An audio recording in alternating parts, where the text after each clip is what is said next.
السلام علیکم عزیز طالبات، میں Hafiza Maria Aslam A D P Urdu second semester کے چوتھے لیکچر کے ساتھ آپ کی خدمت میں حاضر ہوں۔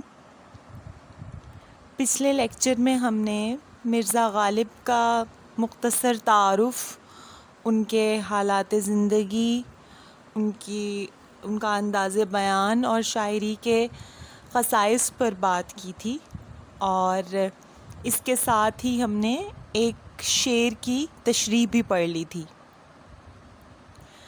آج شامل نصاب غزل کے دوسرے شعر سے ہم سلسلہ کلام کو جوڑتے ہیں۔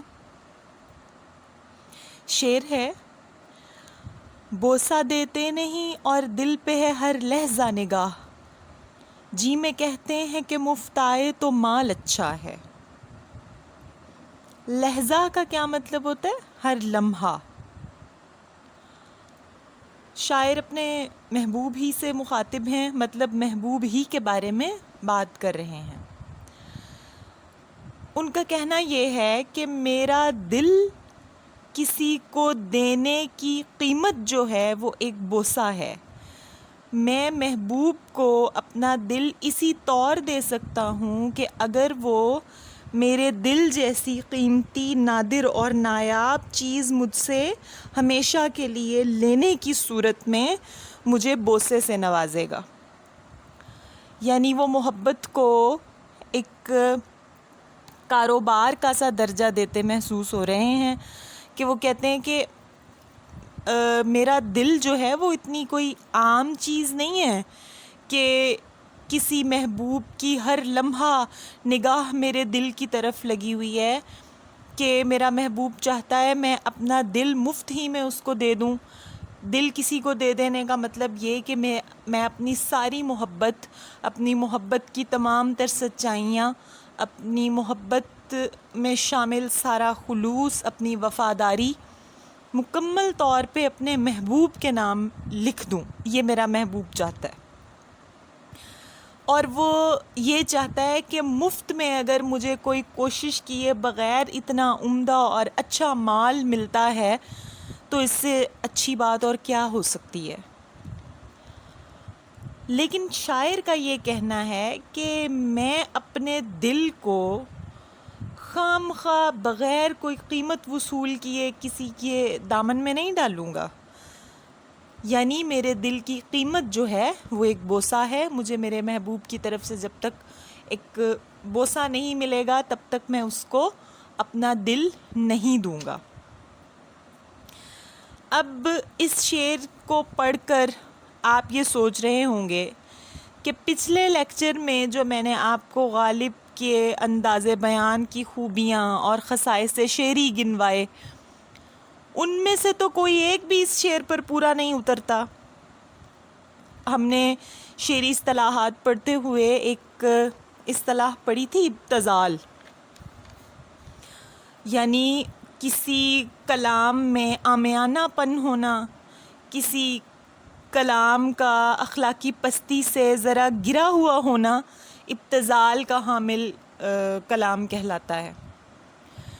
تو ذرا سطحی طور پہ دیکھا جائے تو یہ شعر ابتذال کا حامل شعر ہے، اور غالب جیسا بڑا شاعر اس طرح کا شعر تخلیق کرے تو آدمی ایک دفعہ حیرت میں مبتلا ضرور ہوتا ہے۔ لیکن بعض اوقات شعراء کو شہرت پانے کے لیے، واہ واہ بٹورنے کے لیے، ظاہر ہے کہ ایک آدمی جب تک شہرت حاصل نہیں کرے گا لوگ اس کو جانیں گے نہیں۔ لوگ اس کو جانیں گے نہیں تو وہ اپنا مطمع نظر، وہ اپنے نظریات، اپنا جو اس کا انداز بیان ہے وہ لوگوں کے سامنے نہیں لا سکے گا۔ جب تک لوگ اس کو جانیں گے نہیں وہ اپنی کیفیات کی جو ترجمانی کرتا ہے وہ اشعار کی صورت میں ان تک نہیں پہنچا سکے گا۔ تو یہ اپنے ہم عصر شعراء اگر میں کہہ رہی ہوں تو اس کا مطلب یہ نہیں ہے کہ غالب کے تمام ہم عصر شعراء جو ہیں وہ ابتذال کی حامل شاعری تخلیق کیا کرتے تھے، لیکن اس زمانے میں مشہور ہونے کے لیے یہ رواج ضرور تھا کہ شاعری میں کہیں بے حیائی کا کوئی عنصر ڈال دیا جاتا تھا یا فحش گوئی کا رواج بھی عام تھا اس زمانے میں. تمام شعراء نہ صحیح مگر چند ایک شاعر جو ہیں وہ فحش گوئی کو اپنے کلام کا حصہ صرف اس لیے بنایا کرتے تھے کہ چھچھورے لڑکے یا کم عمر جو لوگ ہیں وہ اس طرح کے مضامین سے میں دلچسپی محسوس کرتے ہوئے یا لذتیت محسوس کرتے ہوئے ان کا کلام سنیں.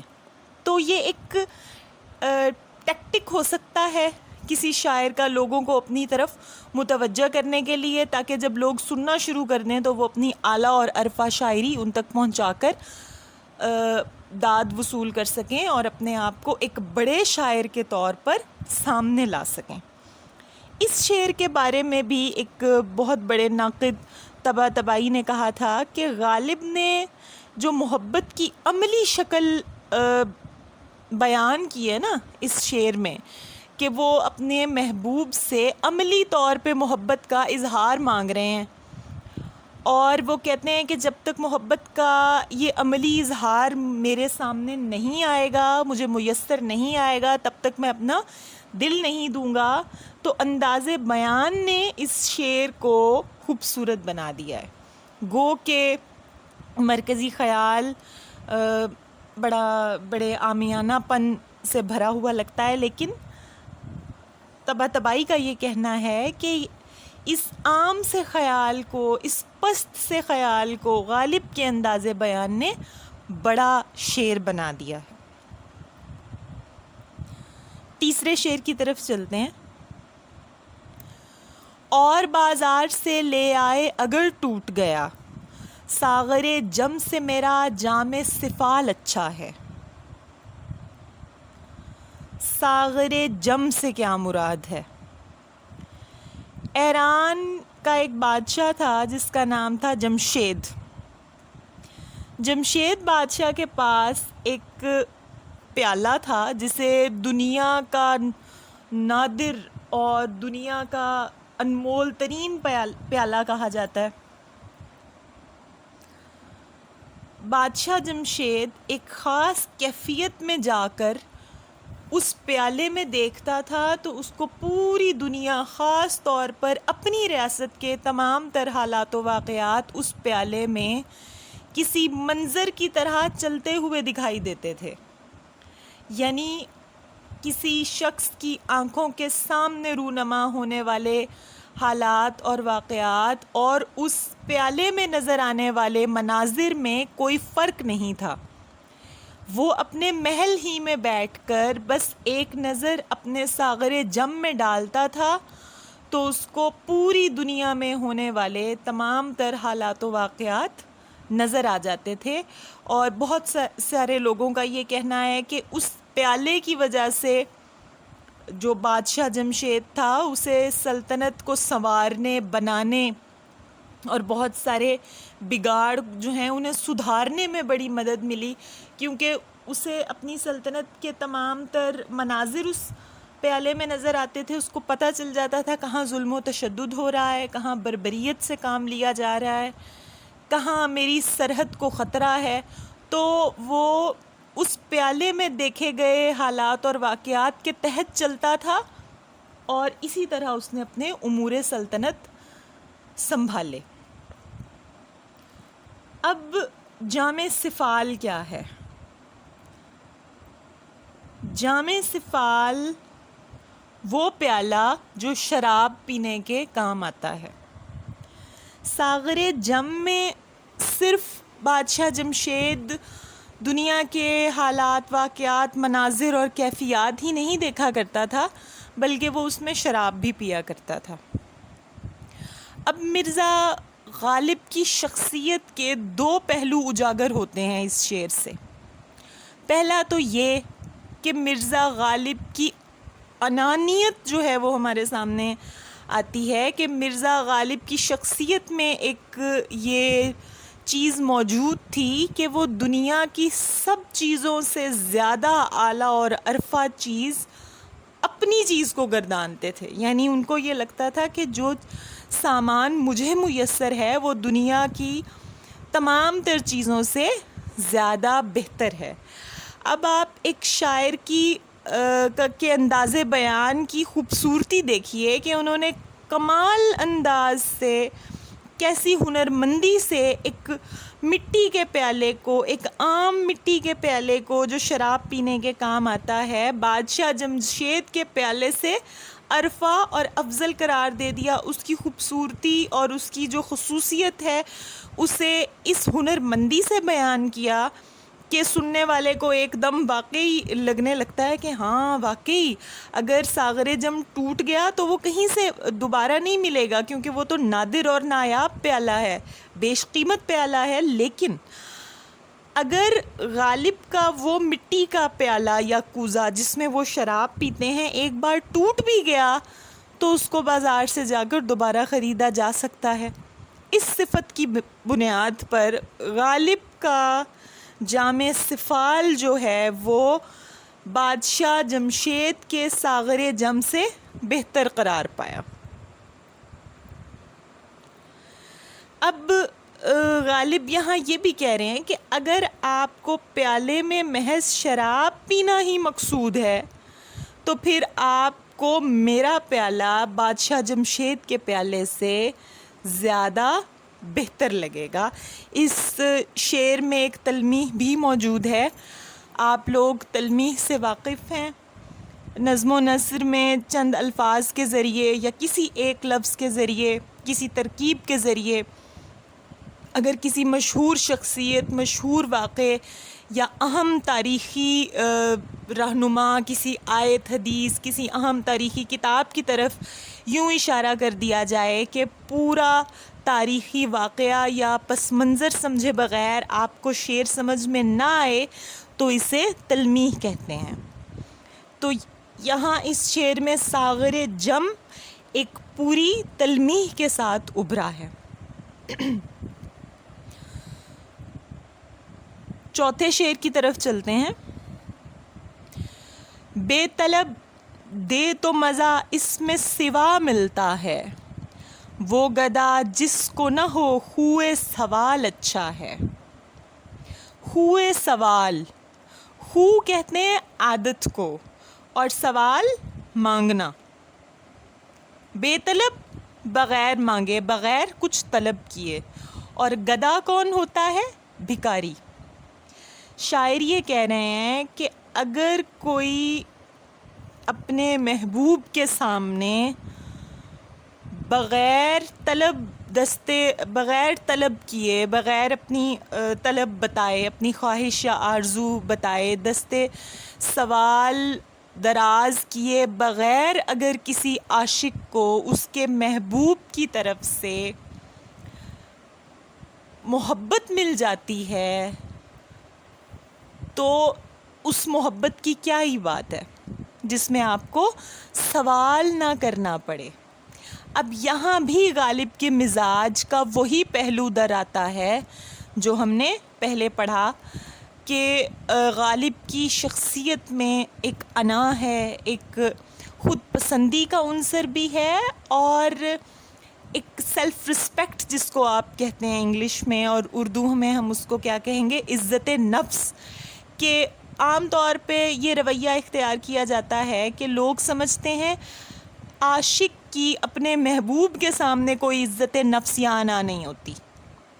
یعنی عاشق محبوب کے جلووں، اس کی محبت کا بھکاری ہوتا ہے، اور بھکاریوں کے پاس شخصی عزت نام کی کوئی چیز موجود نہیں ہوتی. لیکن غالب کا رویہ اس شعر میں مختلف نظر آتا ہے، دوسرے لوگوں سے مختلف نظر آتا ہے. وہ کہتے ہیں کہ محبت کا اصل مزہ تو تب ہے نا جب ہمیں بھکاریوں کی طرح سوال کر کے محبت کے جواب میں محبت نہ ملے، بلکہ ہمارے چہرے پر یا ہماری آنکھوں میں موجود محبت طلب کرنے کی یا محبت کی جواب میں محبت پانے کی آرزو ہی کو دیکھ کر ہمارا جو سوال ہے اس کی لاج رکھ لی جائے. اب وہ کہہ رہے ہیں کہ وہ گدا یعنی وہ محبوب جسے سوال کرنے کی عادت نہ ہو، یعنی جسے بار بار اپنے محبوب سے کے سامنے جو ہے وہ یہ کہنا نہ پڑے کہ مجھے تم سے محبت ہے اور اس محبت کے جواب میں مجھے تمہارا پیار بھرا پیغام چاہیے. اس طرح کی چیزیں اگر کوئی گدھا اپنے محبوب کے سامنے نہیں رکھتا تو وہ دوسرے محبوب سے، دوسرے لوگوں سے کہیں بہتر ہے.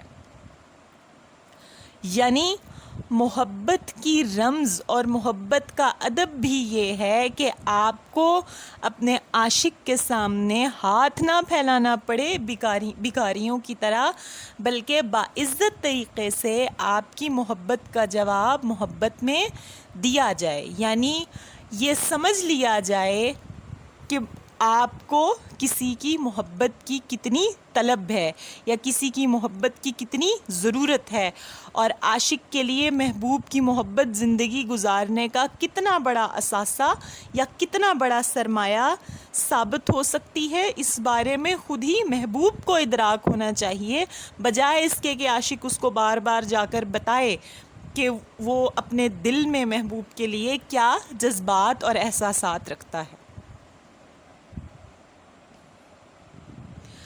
5واں شعر ہے: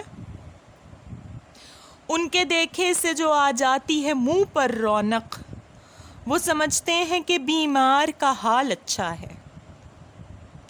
یہ غالب کا بڑا ہی مشہور شعر ہے اور بڑا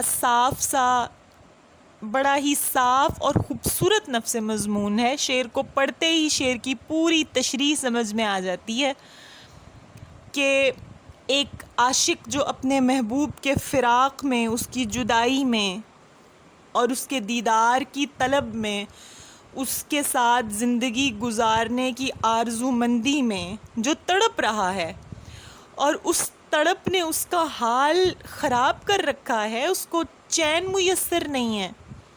جب اچانک محبوب اپنے عاشق کی خبر گیری کو جاتا ہے کہ ایک آدمی کا حال میرے بغیر بڑا خراب ہے، میں جا کر اس کا پرسان حال بن جاؤں یا چند لمحوں کے لیے اس کی خبر لے آؤں، تو جیسے ہی عاشق کے سامنے اس کا محبوب آتا ہے تو محبوب کو دیکھ کر عاشق کی حالت ایک ایسے مریض کی سی ہو جاتی ہے جو اچانک سے جی اٹھے یا اچانک سے تندرست ہو جائے، تندرست اور توانا ہو جائے، اور اس کو دیکھ کر یہ کبھی لگے ہی نہ کہ وہ کبھی بیمار ہوا تھا. اب وہ کہہ رہے ہیں کہ میں ایسا مریض عشق ہوں جو محبوب کے نہ ہونے سے، محبوب کے موجود نہ ہونے سے، اس کی غیر موجودگی میں اپنے محبوب کے لیے بے حد تڑپتا ہے. اسے محبوب کے ساتھ زندگی گزارنے کی شدید طلب اور آرزو ہے، اور وہ اپنی تمام تر تمناؤں کو، اپنی تمام تر آرزو مندی کو محبوب کے سامنے اس طرح سے پیش نہیں کر سکتا جیسا کہ وہ اس کے دل میں موجود ہیں. اسی وجہ سے وہ کسی مریض کی طرح بیمار حال رہتا ہے. جو آدمی بے سکون رہتا ہے، جس کے دل کو قرار نصیب نہیں ہوتا، جو ہر وقت قسمہ پرسی کے حال میں رہتا ہے، جس کا ذہن کسی کی محبت میں یا کسی کو پا لینے کی تڑپ اور جستجو ہی میں انتشار کا شکار رہتا ہے، وہ بھی مریض کا سا ہوتا ہے. اس کا حال بھی کسی مریض کی طرح کا ہوتا ہے. مریض ہونے کے لیے ضروری نہیں ہے کہ کوئی طبیب آپ کی نبض پکڑ کر آپ کو بتائے کہ آپ کو فلاں بیماری لاحق ہے. تو وہ کہہ رہے ہیں میں ایسا مریض عشق ہوں جس کی بیماری لوگوں کو نظر نہیں آتی ہے، نہ ہی، یا شاید مجھ سے ملنے والے تو یہ جانتے ہیں کہ میں کتنی اذیت اور تڑپ میں مبتلا ہوں، کس تکلیف میں مبتلا ہوں، لیکن میرا محبوب جب مجھے دیکھنے آتا ہے تو جیسے ہی اس کی نظر مجھ پر پڑتی ہے میں بالکل حشاش بشاش ہو جاتا ہوں، اور محبوب یہ سمجھنے لگتا ہے کہ اگر یہ شخص اس وقت میرے دیکھنے سے حشاش بشاش ہے تو اس کا مطلب یہ ہے کہ میری عدم موجودگی میں بھی اس کا حال اچھا تھا. یعنی محبوب کو عاشق کے بتانے سے عاشق کے دل کا حال اس لیے پتہ نہیں چلتا کہ عاشق جو ہے وہ بیان نہیں کر پاتا، اور محبوب کو عاشق کو دیکھنے سے اس کے دل کا حال اس لیے پتہ نہیں چلتا کہ عاشق کا حال محبوب کو دیکھتے ہی بہتر ہو جاتا ہے۔ تو یہ ایک محبت کی کشمکش کی سی صورتحال ہے، جس میں محبوب کو ہر دم یہ لگتا ہے کہ اس کا عاشق بالکل خوش، پرسکون اور بڑے آرام میں زندگی گزار رہا ہے، اور محبوب کے ہونے یا نہ ہونے سے عاشق کی زندگی پر کوئی اثر نہیں پڑتا، حالانکہ صورتحال اس کے برعکس ہوتی ہے۔ اور ذرا غور کیا جائے نا تو اس طرح کی صورتحال جو غالب نے اس شعر میں بتائی ہے، یہ زندگی کے دردناک اور المناک پہلوؤں کی عکاسی کرتی ہے۔ ایک آدمی کے لیے یہ دکھ، یہ تکلیف کسی عذاب سے کم نہیں ہوتی کہ جس آدمی کی وجہ سے وہ تکلیف میں رہے، وہی آدمی تکلیف والے کی تکلیف یا درد کو محسوس نہ کر پائے یا سمجھ نہ پائے، کیونکہ وہی شخص تو دراصل کسی کے دکھ کا درمان بن سکتا ہے، کسی کے دکھ کا علاج کر سکتا ہے، کسی کے زخم پر مرہم رکھ سکتا ہے جو دراصل دکھ دینے کی وجہ ہوتا ہے۔ لیکن جب اس کو پتہ ہی نہ چلے کہ کوئی اس کے بغیر کس درد میں مبتلا ہے، تو پھر تو وہ پرسان حال بھی نہیں ہو سکتا۔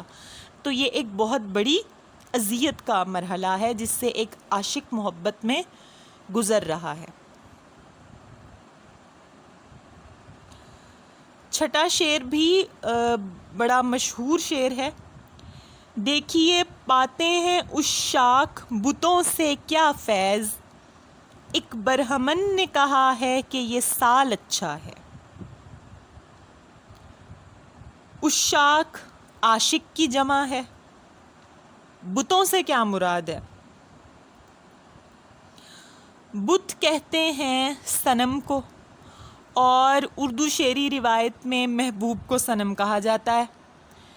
محبوب کو صنم کیوں کہا جاتا ہے؟ پتھر کے سامنے آپ جیسے مرضی روئیں، گڑ گڑائیں، اپنا سر پھوڑ لیں، اس کے سامنے جیسے مرضی عرض تمنا رکھ دیں، جیسے مرضی دل کا حال بیان کرتے رہیں، پتھر کے سامنے آپ پرسکون ہو کر بیٹھ جائیں یا الٹے لٹک جائیں، پتھر کو پتہ نہیں چلے گا، کیونکہ وہ دیکھ نہیں سکتا، وہ محسوس نہیں کر سکتا۔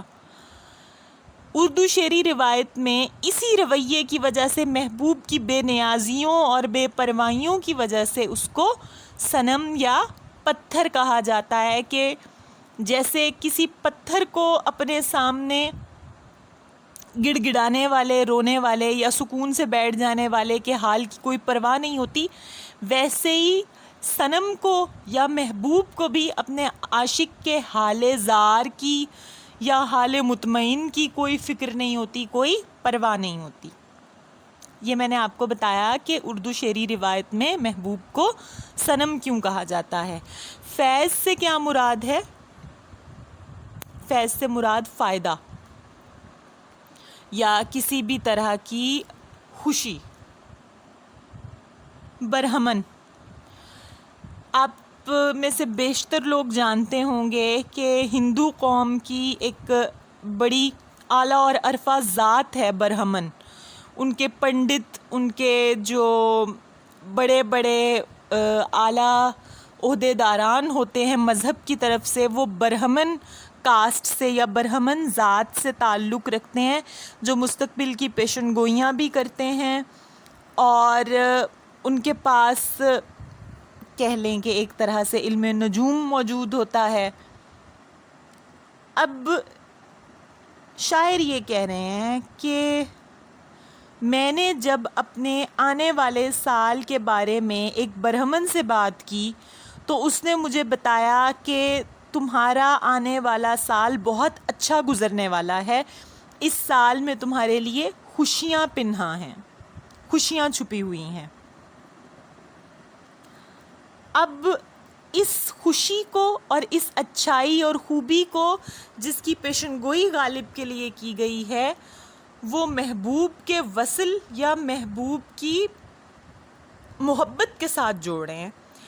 یعنی ایک عاشق اپنے محبوب سے ملن اور اپنے محبوب کا وصل پا لینے کے لیے اتنا بے قرار ہے، اپنے محبوب کو مل کر اس کو اپنے دل کا حال بتانے کے لیے اور اپنی محبت کے جواب میں محبت پانے کے لیے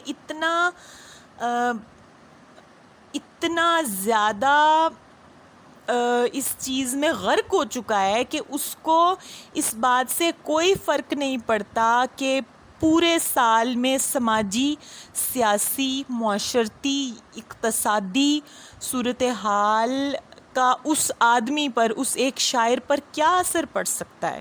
ظاہر ہے کہ ایک عاشق یا ایک شاعر بھی انسان ہے، اور ایک سماج میں، ایک معاشرے میں رہتے ہوئے اس معاشرے کے تمام تر حالات ایک انسان پر اثر انداز ہوتے ہیں.